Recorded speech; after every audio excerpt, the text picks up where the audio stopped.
friends, welcome back to this online lecture series on structural physics. As you all know, we have been discussing regarding the durability of concrete, and so far we have discussed regarding the factors affecting the durability, and at the same time we have discussed regarding the types of durability, that is the physical durability and the chemical durability. And under the chemical durability, we have discussed regarding the aspects of the what we can say the chloride attack, the corrosion of the reinforcement, and at the same time we have also discussed regarding a couple of other aspects that are related to chemical durability. In today's lecture, we are going to focus on one more such aspect of chemical durability, that is the sulfate. Right now, if we talk about the sulfate attack, then first of all we need to understand the primary source through which the sulfate is going to be there. So basically, here the literature is saying that the primary source of sulfate is going to be in two forms. First, it is going to be in the soil, and second, it is going to be in the water. Right. So when if we talk about the source of the soil, sulfate in the soil, then it can be said that it is going to be the presence of aluminum sulfate that is going to be there in the soil. Right. And if we talk about agriculture land, then in case of agriculture land, the ammonium sulfates are going to be always present. And if we talk about water, then in that case, the wastewater that is discharged from the industries, the effluents, the sewages, or the fertilizers are going to have the presence of sulfate always in the wastewater that is generated from these types of industry. Right? And along with that, it can be also said that the decay of organic matters in the marshy soils or the marshy lands also will result in the formation of sulfuric acid, which is going to be present in the soil. So as a result of that, sulfate is one of the important minerals which need to be taken care of for the durability of the structure. If it is not properly studied and for proper precautions are not taken, then it can have detrimental effects on the surface of the structure. Right. So if we talk about the process in which the sulfate attack is taking place, or the different reactions or different types of sulfate which can have a detrimental effect on the service life of concrete structure, then basically three types of sulfates here are being discussed over here. Where first is the sulfoaluminate, second is the formation of the gypsum, and third is the magnesium sulfate. Right. So these are three different types of sulfates. If any of these three sulfates are going to be present in the concrete, then as a result of that, the surface life of the concrete is going to be greater. Now again, here we have to remember this thing very well. That is, the prima facie source of this ingression of sulfate into the concrete is going to be the surface of the concrete. That is, if the concrete is going to be porous in nature, then this sulfate is going to be traveling, this medium of the sulfate is going to be travel and reach this interior surface of the concrete. Or if the concrete is going to be permeable in nature, then in that case the possibility is that this foreign material will be able to reach there. So if you are able to control these two things, that is the porosity and the permeability, then you can avoid a lot of issues in the concrete that is happening due to the durability aspect.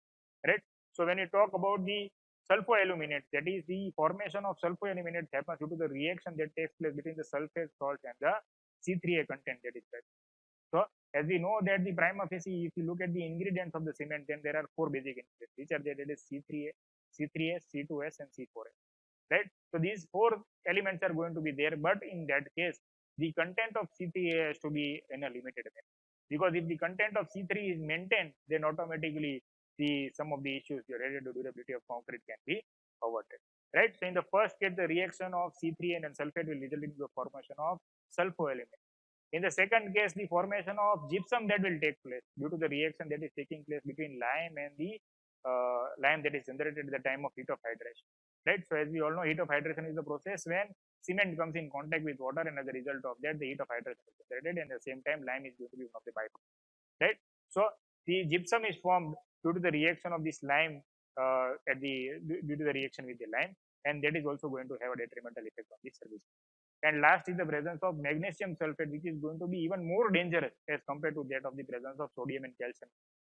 So if either of these three elements are going to be three elements or minerals are going to be present in the concrete, then as a result of that, it is going to have a very detrimental effect on the service life of the surface. So if you look at the certain photographs where the sulfate attack has been found, then there is one photograph where the falling of concrete has taken place and small concrete flakes can be observed on the surface of the concrete. So if you are studying some kind of, you're doing the evaluation of the structure, if you connect with this evaluation of structure where you go to the site and you take certain photographs and you take certain videos and do visual observation. So during the visual observation, if you're seeing such a surface, then you can state that the possibility of sulfate attack being active in this particular case is possible. Similarly, there is another photograph where the spalling of concrete has taken place due to the corrosion of reinforcement. Right? In case of corrosion of reinforcement, you can see that the bars are already what you can say stone, and at the same time the passive layer that is there on the surface of the reinforcement is also broken, and then this was falling of concrete is taken. So these are a couple of indications that will give you an idea regarding the possible type of reaction that has been taking place inside the concrete surface, and the results will be visible on the outside to you in such a manner, right? So now the next question that comes to our mind is how can we control the sulfate? And in that case, as I said, the first and foremost thing is going to be the low permeability of the concrete. Because if you remember, in case of durability also, when we discuss regarding that, what are the different criteria which will result into classifying a particular concrete as durable, then in that case, the first reason that we showed is that the concrete should be dense in nature and having low permeability. So along with low permeability, there are certain other factors which we can control, with the help of which we can control this inhibition of sulfate attack inside the concrete. Where the first is the adequate concrete thickness. That is the provision of adequate, that is the minimum thickness as per the guidelines of IS 456 for beam, column, and slab.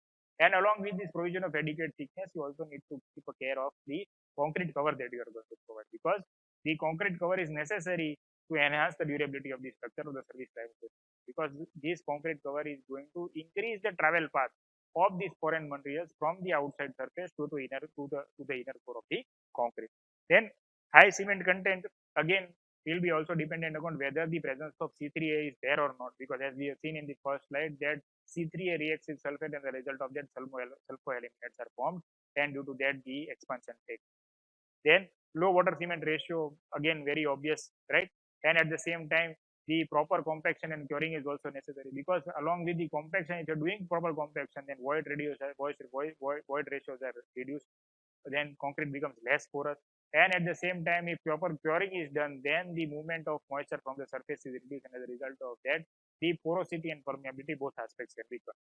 Then addition of pozzolanic materials such as fly ash, ground slag, and silica fume is also going to be there, because these are going to have large surface area, so it is going to have good amount of intermolecular bonding, and as a result of that, the voids will be filled and the porous nature of the concrete can be nullified.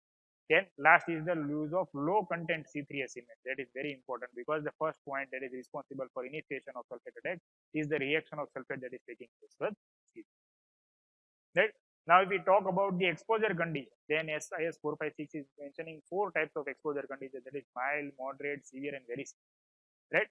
And the sources or the concentration of sulfates that is available or that is permissible by IS 456, both in case of soil and water, is listed down. First of all, if we look at the concentration of sulfate that is allowed in soil, then we can say that the range is from 0.1% to 2%. And if we talk about the concentration of water soluble sulfate that is allowed in concrete, then in that case the range is from 150 ppm to 10,000 ppm. So if either the range is more than 2%, then also it is detrimental. If either the range is more than 10,000 ppm in case of very severe condition, then also it is going to be detrimental in. And lastly, if we look at the graph that is there, where the effect of C3A content on the rate of deterioration is shown on the first graph. So as you can see, as the content of C3A is going to increase, similarly the rate of deterioration is also going to increase. So it is almost a linear behavior that you can see over, right?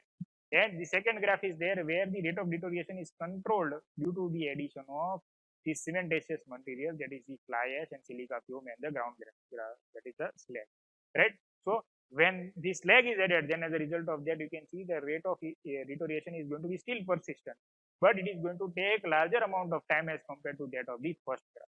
So the addition of this cementitious material in concrete is going to help us reduce the effect, that is the detrimental effect that the sulfate attack is likely to cause on this particular surface of the concrete, right? So I hope that you understood the different sources of sulfate that are present in the atmosphere, how it reacts with the ingredients of the concrete, and as a result of that, what are the detrimental effects that you observe on a concrete surface.